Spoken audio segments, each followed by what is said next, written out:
Good evening, everyone, and welcome to our SoTime webinar for February. Today is HIV is Not a Crime Awareness Day, which is also our topic of discussion. I'm Destiny, the media strategist for Seeds of Healing, or SO, and SO is an HIV awareness and advocacy organization whose mission is to deconstruct myths that perpetuate HIV stigma. Our work seeks to eliminate disparities for Black women living with HIV. This webinar is being recorded and will be shared on our SoTime platform, as well as posted to our YouTube channel for you to share with others or come back to watch yourself. Attendees are able to drop questions in the chat box, and those will be shared at the end of the webinar, but these will not be anonymous if you're using chat. So if you wish to ask an anonymous question, please use the Q&A feature. Feel welcome to ask questions and write comments throughout the entire program. And today we have the privilege of being joined by Monique Howell, who is a veteran and enjoys public speaking. And then our discussion will be moderated by Ashley Daniels. Thank you both so much for joining us today. And with that, I will turn it over to you. Thank you, Destiny. Hi, Monique. How are you? I'm good. How are you? I'm good. I'm looking forward to this conversation. Yes, I am too. All right. Well, if you could start, please tell us a bit about yourself before your diagnosis. Well, of course, I am Monique Howell. I lived a normal life before my diagnosis. I was in the military army, and I was, just living my life, doing what, I was a mother at the time and just doing what a young mother do, just living my life, enjoying life. Yeah. Where were you living at the time? At that time, I was living it right here in South Carolina. That's where I'm from. Fort Jackson is where I was. And how did you come about being tested for HIV and learning that you were positive? Well, when I found out I was HIV positive, I was also, when I found out I was also pregnant. When I found out I was HIV, I was shocked. I was married at the time, and I did not know that that was going to happen. And next thing I know, life was different. Yeah. Were you aware of HIV, or did you have much knowledge of HIV before you were diagnosed? I didn't have much knowledge at all about HIV. When I was in the military, they had me sign a document saying, do this and do that. But as far as knowledge, no, I did not know anything. I just was like, oh my God, I got HIV. They just made me sign something, but my mind was so blank, because I was so, aggravated of, I was so busy thinking about, how this happened, blah, blah, blah. I was just signing, I just signed, I guess it called a council statement. I think that's what it was called during that time. Yeah. What was it like to process that information? Like, what were the stages of processing that for you? Processing that at the moment was just like, just having HIV. Is that the question that you're asking me? Yeah.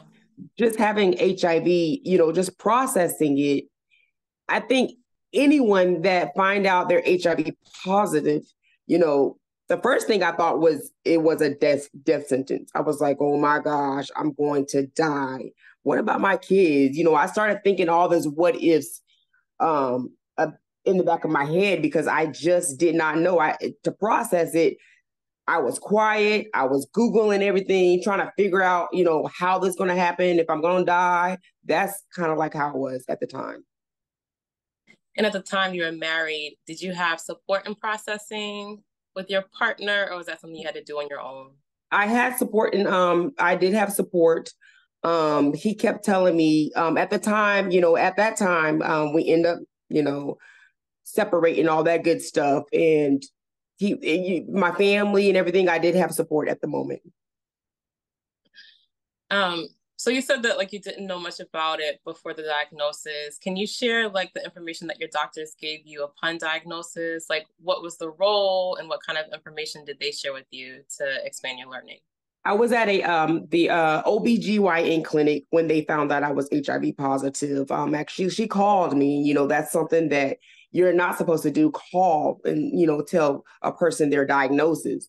So I went back. I went to my parents was like an hour away from me. I was at my parents' house. So that whole weekend, I was so frustrated, confused, did not know what I was going to do. I went back to Fort Jackson. And there was a clinic, the OBGYN clinic, and they showed me the test. And then I had to travel like an hour away, I think in Georgia, to a actually infection disease doctor, actual HIV doctor. But then he was telling me, this is the kind of medicines that, they kind of were guiding me exactly what I'm supposed to do as far as living with HIV. Yeah. You shared that when you first found out, you thought it was a death sentence. Can you tell us about when that changed for you and when you began to feel more possibility? What it changed for me? When I started researching, I was like, wait a minute. I would hear people say that this is not a death sentence, but in my mind, I'm sitting here thinking like, I don't care what I'm reading. I don't care what y'all say, what they say. I'm going to die. That's what I was thinking at the time. But I end up researching, I end up, educating myself because education is the key.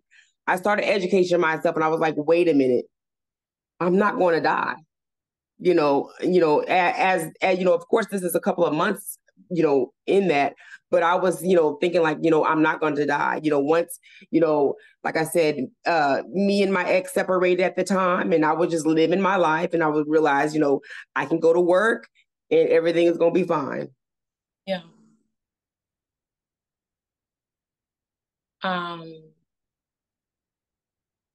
Once you were diagnosed, was there any information shared with you about criminalization laws, and were you aware of any? No, to be honest with you, I just signed that statement at the time. But criminalization laws, I did not know about criminalization law, HIV criminalization laws until it happened to me. I didn't know. I knew I had to sign a statement, like I was saying. But as far as okay, this is going to happen if you do this and do that. No, I have no clue until it happened to me. Yeah. Do you care to share any part of how that happened to you? Excuse me? Do you care to share any part of how it happened to you, the criminalization? The criminalization, I don't mind. Wow, that time, it's like take me flashback, but I will never forget, the soldier, because like I said, I was already, separated at the time. And the soldier at the time, he wanted to come to my house. Well, actually, he wanted to, I guess, take me out to lunch or something, how the men do. And I was like, no, I got the kids, come to the house, blah, blah, blah. He came to the house. And I told him, hey, this is my house. I cooked dinner. He saw the kids. My kids were smaller at the time. I have 3 boys. And he was like, oh, nice, blah, blah, blah. And then, one thing led to another. And the only thing that I could say was, because I knew in my mind that I'm HIV positive. Yeah. And one thing led to another. And the only thing I could tell him was, you may want to get a condom. Because at that time, I didn't know anything. I was like, you need to get a condom. And, he kept saying, I'm good. Calm down. And inside of me, I was like, oh, I don't want to do this. I don't want to do this because I knew in my heart that, I'm HIV positive. By all means, I did not try to like, okay, we're going to do this. I'm going to infect him too. That was nowhere in my mind. I was scared. I was like, oh my God, he wants to do this. I'm telling him to get a condom and he refused. But, we was in the heat of the moment. We all be in the heat of the moment, whether you're HIV or not. And one thing led to another and boom, that's what happened. And next thing I know, I was at my parents' house again. I'm always at my parents' house. I remember I received a phone call and when they called me, and this was about maybe a couple of months after the fact, they called me and they were like, you need to come to Fort Jackson because we need to question you. We need to do this and do that. And I already knew when they said that, I already knew that I did something. I knew what I did a couple of months prior.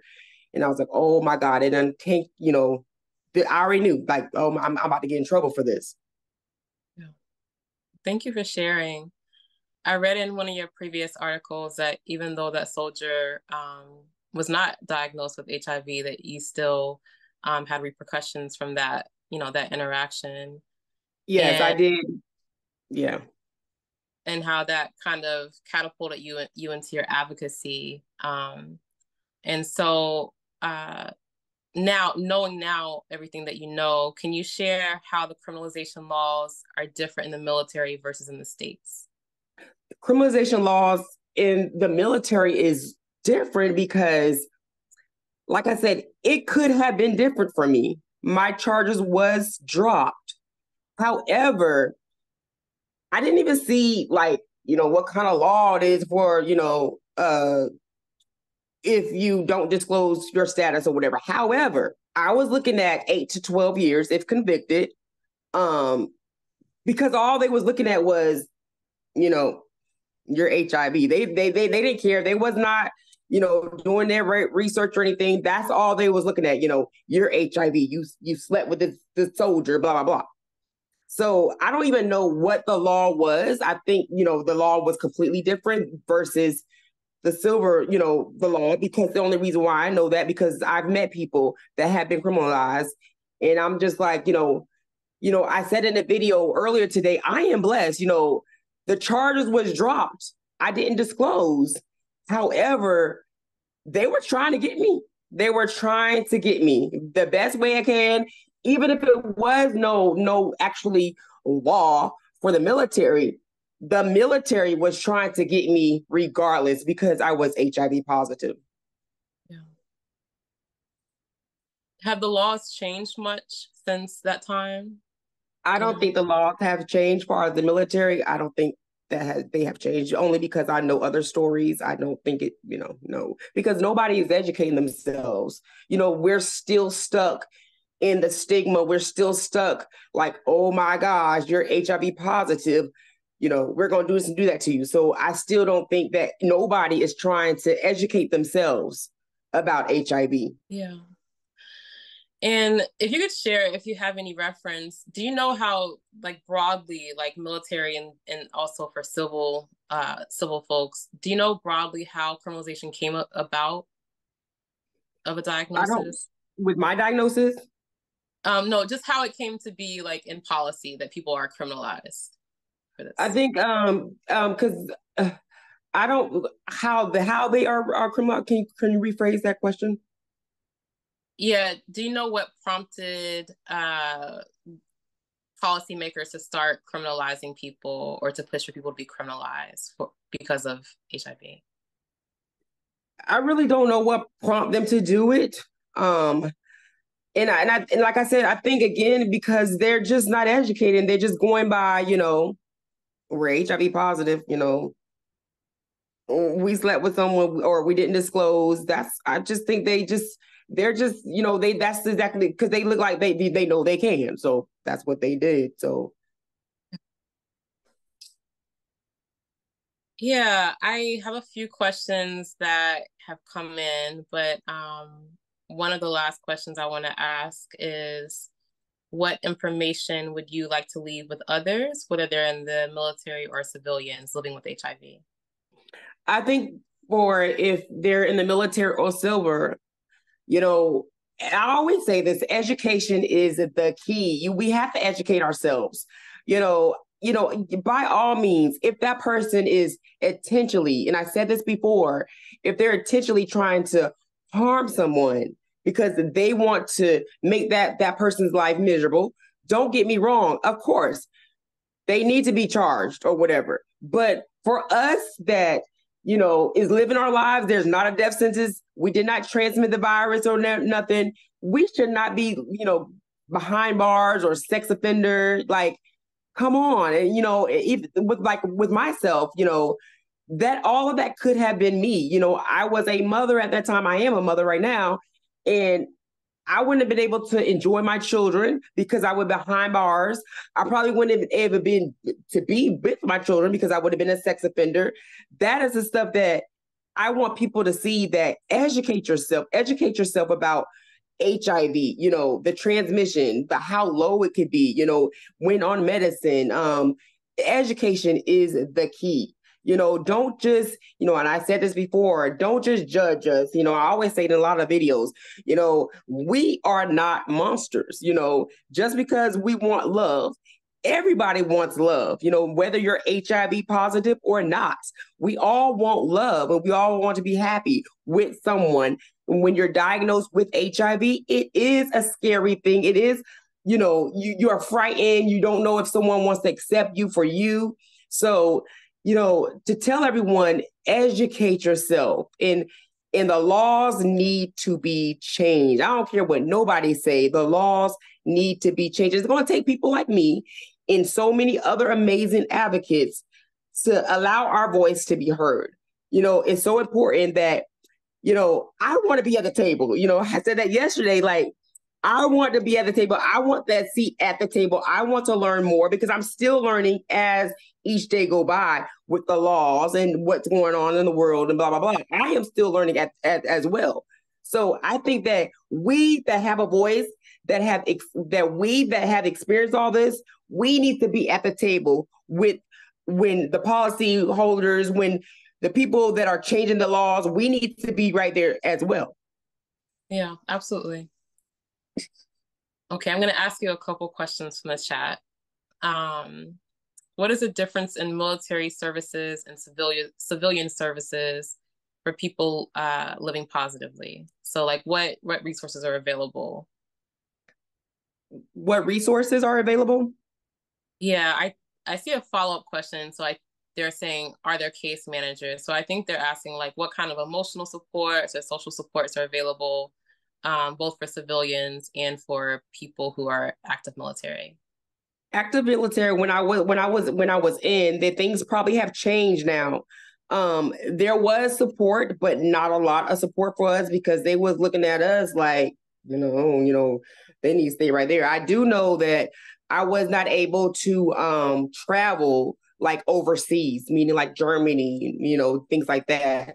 I was not able to Hawaii or things like that. I was stationed in Germany, but that was before I got to Fort Jackson. That's the only thing. I know they have a little bit of support, but like I said, things may have changed now.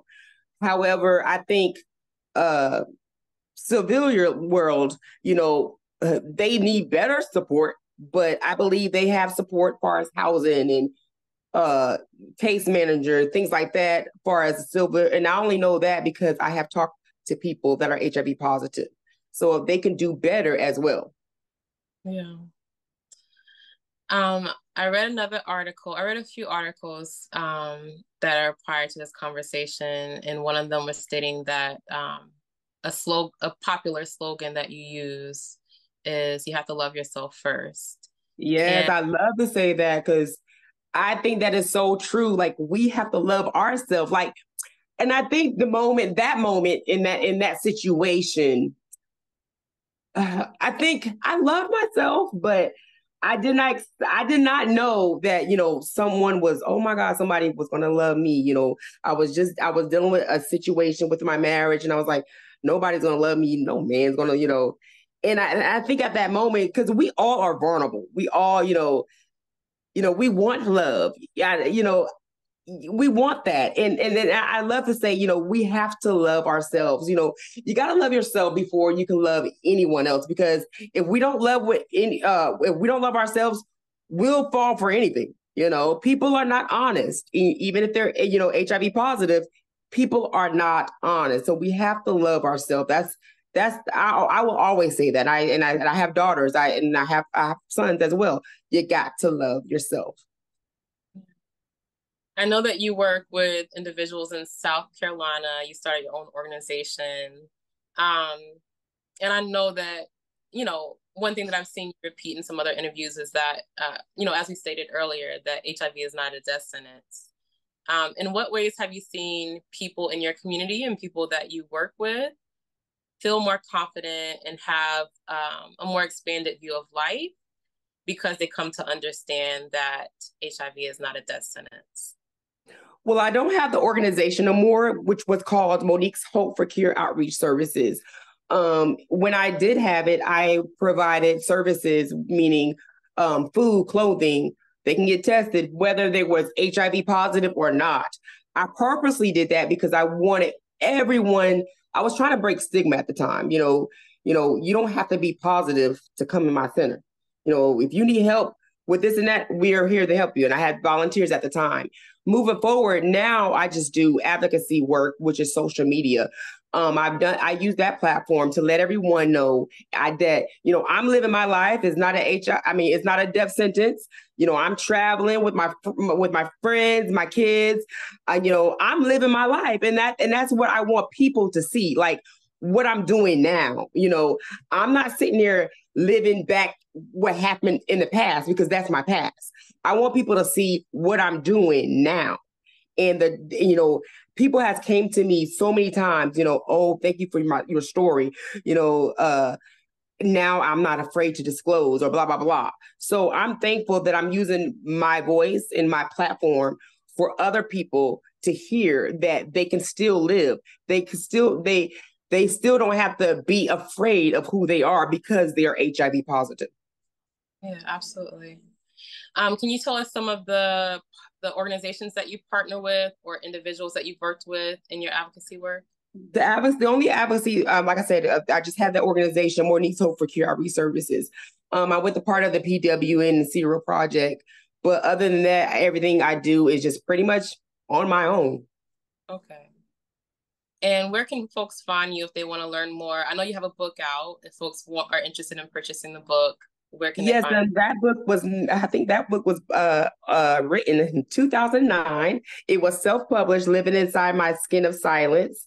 I also did a film, and none of this is like you can go and find it on YouTube or anything. Then I did films.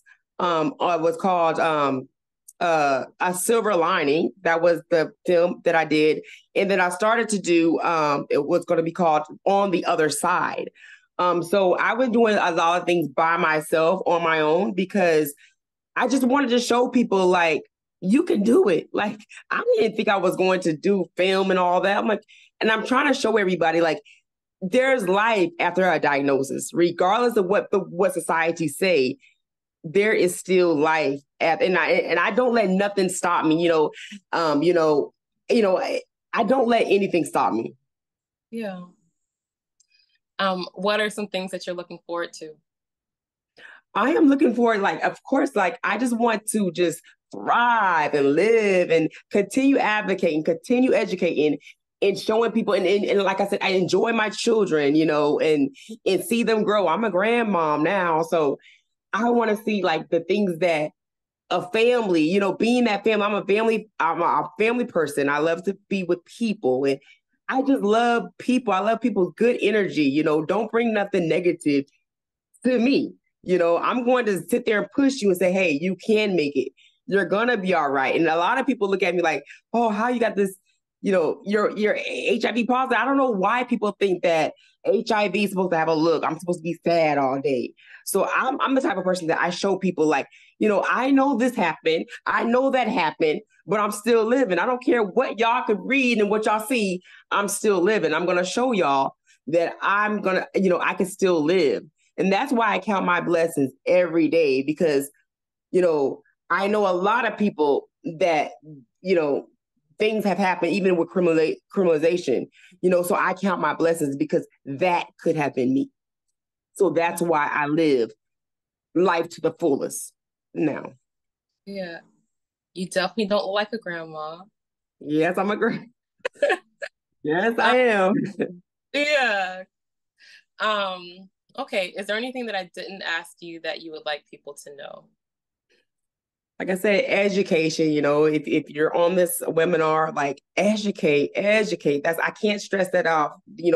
We want the laws to be changed for every single state, not just one. We want the laws to be changed, is so important because a lot of people are not educated. They just going by what they heard and what they see, and they want to put the laws, on us or whatever for something that they don't even know. Even, the ones that's making the laws, they're not educated themselves.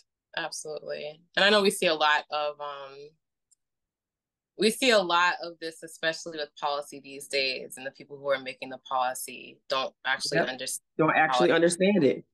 And I always say, until you live it, until you walk a day of our shoes, and I said that before, you would never understand what we really going through. Or if you have not met someone that has HIV, you would never understand. So these policyholders, they just sitting there making the laws because they can. Yeah. So there are a few other comments in the chat. Someone's saying, hi from Nigeria. Hello. We have another comment that says, most states still criminalize positively living persons and do not acknowledge U equals U or the science. Can you share with us about U equals U and how this has impacted the HIV community? Yeah. What is it? Undetectable equals untransmittable. Am I right? I think that's right. But I think, I think that also needs to be, we need to talk about that a little bit more, because a lot of people, and when they think that untransmittable equals undetectable. Yeah, I think that's how I may be saying that wrong. A lot of people think still that, it's okay, not to disclose and all that stuff. Like I said, the laws are not set up for us, even if you disclose. Okay. I have another comment that says, curious of the unborn child when you found out your diagnosis with a child born positive. Curious about my unborn child? Is that what they're asking? The question is about your third child, and they're asking if the child was born. My third child, he is 17 now. He is HIV negative. So that just shows you, so many people that are HIV positive with children that are HIV negative.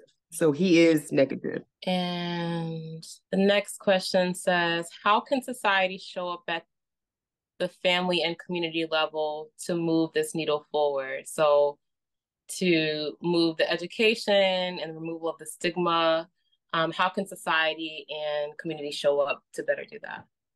And like I said, I think, I know with me and to each his own, I educate my family, I educate my friends and the community. That's what I do. I let them know, hey, this and that.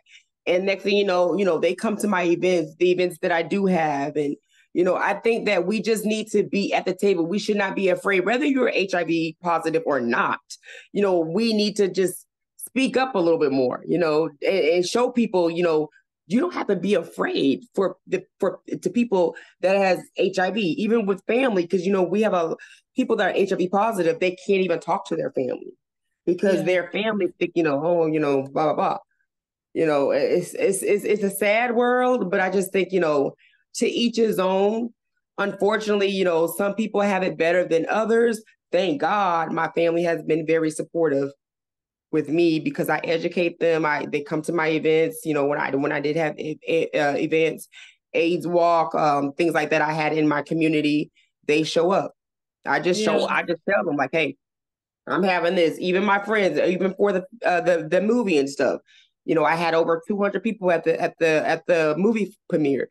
I just show them. I live my life, and I was like, hey, I'm having this event. Y'all come. Y'all want to come, blah blah. And they end up showing. So thankfully, in my community, I do have support, but a lot of people don't have that support, unfortunately. Yeah.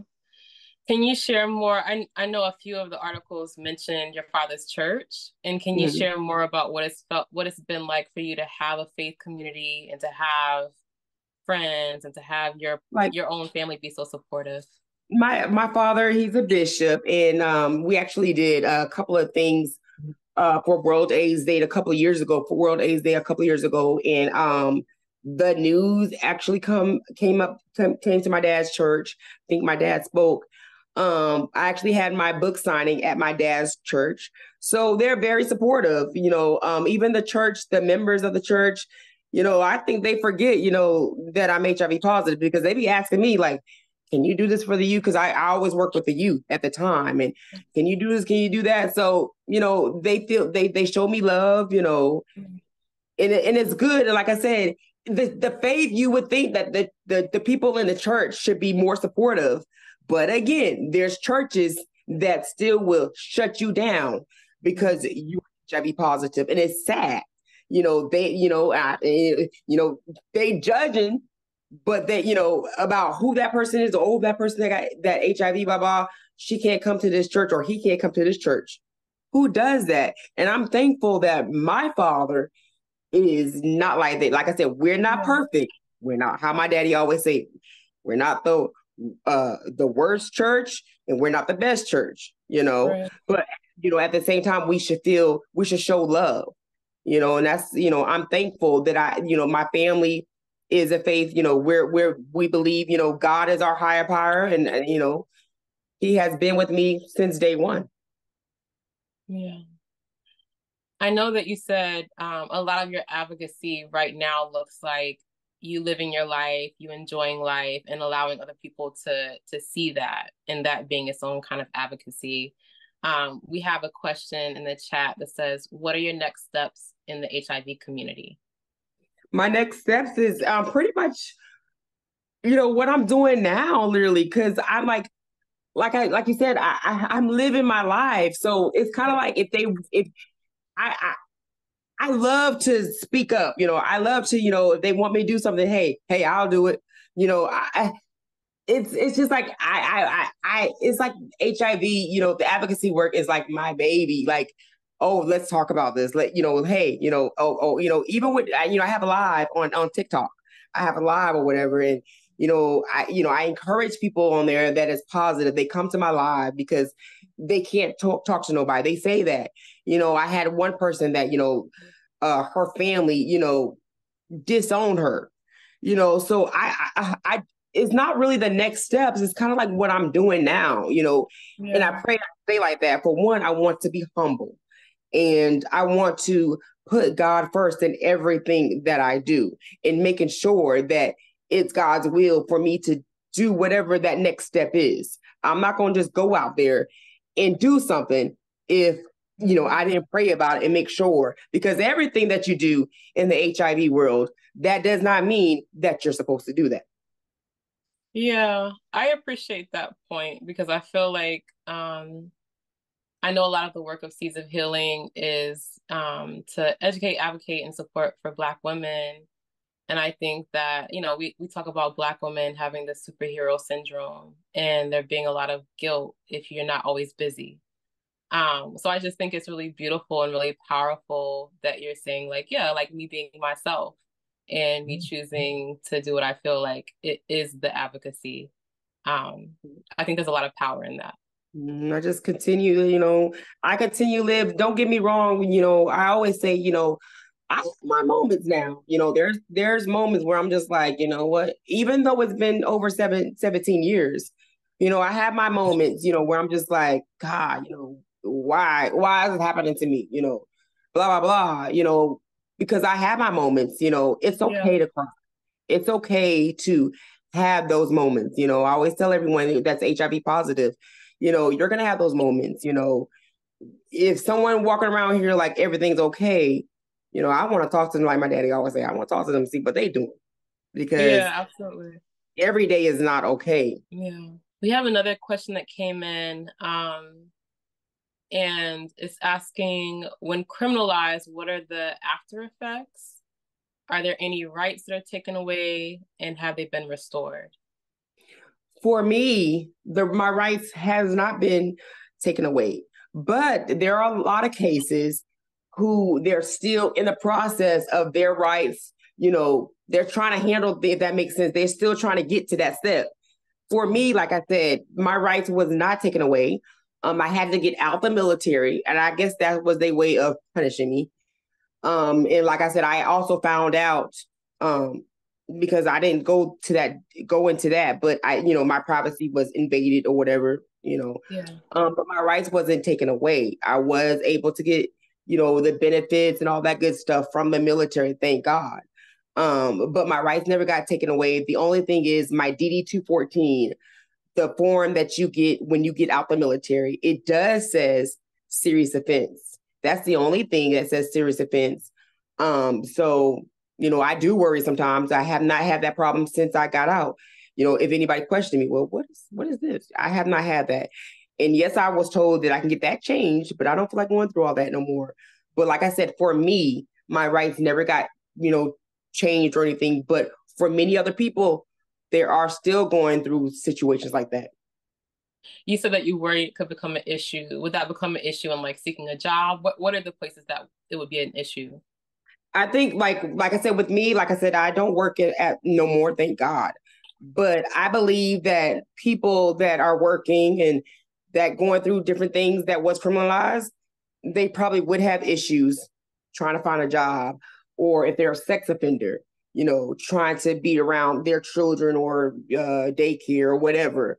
If you're criminalized, yes, they will, unfortunately, people will look at them because of that. I can only imagine what they are going through because, like I said, the people that I know, they're actually getting back to society life. Yeah. Well, want to invite folks, if they have any other questions, you can drop them in the chat and we can ask them now. Okay. Well, the question says, did you have any issues when adopting?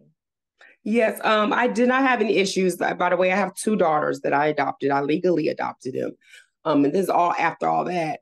The only thing they needed from me was I had to get like a physical or something. They needed to have proof that, nothing was going on with me, which of course my doctor, like, hey, she's good or whatever. So I was able to adopt. And I a lot of people think that, being criminalized or being HIV positive is going to stop anything, but it did not stop me. I was scared. I'm not gonna lie. Like when they were asking that part, like, oh shoot, they're gonna start researching me and know I was criminalized and all this stuff. But my daughters now, one is 20 and one is 19. I had them. I think the other one was 13 at the time and one was 14 at the time. So that's how old they are. Yeah, someone's saying in the chat, thank you so much for your transparency and your candor and honesty. Yeah. I think I had a question that came up listening to you. And I'm curious to know, you shared how your privacy was violated before, while everything happened. And from the people that you have either connected with over the years or folks in the military, how common is it for people to have their privacy violated in that way? Like I said, I went out the military when all that happened. But when I was saying about my privacy was invaded, I found out in the court, when I was in court, because they had to tell him, they had to ask him questions, the other partner. And what happened was he went to a bar that night or whatever. And I'm assuming my first sergeant, told him, like, I guess they were talking about females or whatever. And my name came up and he told that soldier, hey, she's HIV positive. He was not supposed to say that was invading my privacy. That's why I said that. And I could have done more. And I didn't know that until like after the fact. I could have done things, hey, you invaded my privacy. So that's why I say that I believe they probably still doing that now. Like I said, I was out when all that happened, but they probably doing that now because people like to talk. People love to say, oh, you know what? He's HIV positive. Oh, guess what? He did this and did that. So I don't, I would be shocked if this changed now, but I honestly don't think the world we live in, people are just not going to keep things to themselves. Yeah. This next question is asking about dating and disclosure, and saying, after going through this, how do you now cope with dating and disclosure? Now, that was a lesson learned for me because now you best to believe any partner that I'm involved with, I say straight up, hey, I'm HIV positive, because that was a lesson that did something to me because I was not intentionally trying to harm anybody. Hey, do this and do that, And I made sure, like, I say it, I made sure I was not afraid to say anything that I said to that soldier. You best to believe I say all of that now. I'm not dating right now, and I'm at peace. But yeah, it's not, no, it's like a lesson because it do something to you. I don't want to ever want to experience that again. Because that was not my intentions to do anything to that soldier. Because I'm like now, and then it's to the point where people that I don't know, other people who has been criminalized, it's to the point where you got to get something notarized to show you, hey, you know what? This is a piece of paper. You see that I'm HIV positive. I know we went to the doctor together. You need to get that. I need to get this notarized. It's to the point where you almost need to get something notarized because the law does not set up for us. I don't see any other questions in the chat just yet. So yeah, if you don't have anything else that you'd like to share, you want to leave people with, then I will thank you for your sharing thus far. No problem. Everybody educate themselves. Yeah, and absolutely. Educate yourself with updated stuff. Not the stuff that's in 1960 something, what you done heard and what you done read or whatever. Y'all, we need to update something that's happened current. That's a problem. A lot of people are getting this information that's way back 20 years ago, and want to, throw the books at us. Educate yourself right now. What's going on now? Okay. Thank you so much. Yeah. Well, I will pass it back to Destiny then. Thank you so much, Monique, for your sharing. No problem. Thank you, Monique and Ashley, for a fantastic discussion and sharing your experience. And thank you, everyone, for attending the HIV is Not a Crime webinar this evening. We would ask that you please take a moment to take a quick survey. I will put it in the chat now. We also encourage everyone to sign up for SoTime and follow us on Facebook and Instagram for updates on upcoming webinars and join our mailing list for future updates and our newsletter. Additionally, every third Wednesday of the month, we hold a hybrid group meeting for Black women living with HIV from 5:30 to 6:30 p.m. And I will add some contact information into the chat if you're interested in attending. And then just thank you so much, everyone, for attending the webinar, and I hope you all have a fantastic evening.